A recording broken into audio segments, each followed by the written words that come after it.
सबसे इंपॉर्टेंट और सबसे पहला रूल है, मतलब at least one condition must be true. इन तीन में से कोई एक कंडीशन ट्रू होनी चाहिए आपकी, so that you can perform arithmetic operations between two अरे, राइट। इन तीन में से कोई भी एक कंडीशन आपकी ट्रू कंपलसरी होनी चाहिए। सबसे पहली कंडीशन है two arrays must be same in shape. आपको याद है हमने एक शेप प्रॉपर्टी पढ़ी है जिससे हम ये पता कर सकते हैं कि आपका अरे जो है उसका शेप क्या है, राइट। जैसे फॉर एग्जांपल टू अरे must be shape same in shape का मतलब ये है कि सपोज अगर आपका पहला अरे है जिसका शेप है 2x2, ओके, कि मान लो अगर एक अरे आपने लिया समथिंग लाइक दिस, ठीक है, मैं यहां पर एक अरे बनाता हूं and if suppose this array consist an element 2x2, ये मेरा पहला अरे है and the elements are suppose 5 6 2 4, ये मेरा पहला array. The shape of this array is 2x2, 2 rows 2 column.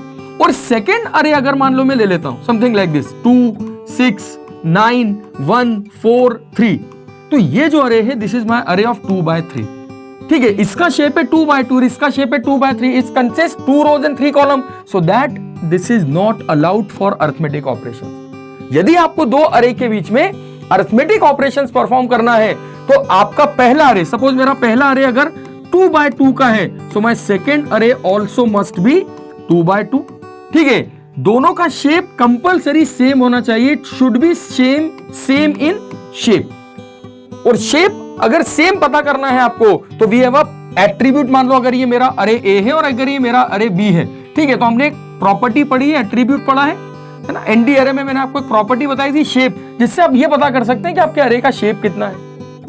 तो यदि आप दो अरे के बीच में कोई भी अरिथमेटिक ऑपरेशन परफॉर्म कर रहे हैं, बच्चे ध्यान से समझना, क्योंकि अगर ये रूल ब्रेक हुए so that you can not get the proper result. तो यदि ऑपरेशंस बड़े सिंपल हैं, केवल कुछ नियमों को ध्यान रखना है, ओके। तो फर्स्ट रूल आई होप आपको समझ में आया है कि दोनों अरे, अगर पहला अरे आपका 3x3 का है तो सेकंड अरे भी 3x3 का होना चाहिए, यह पहला रूल है।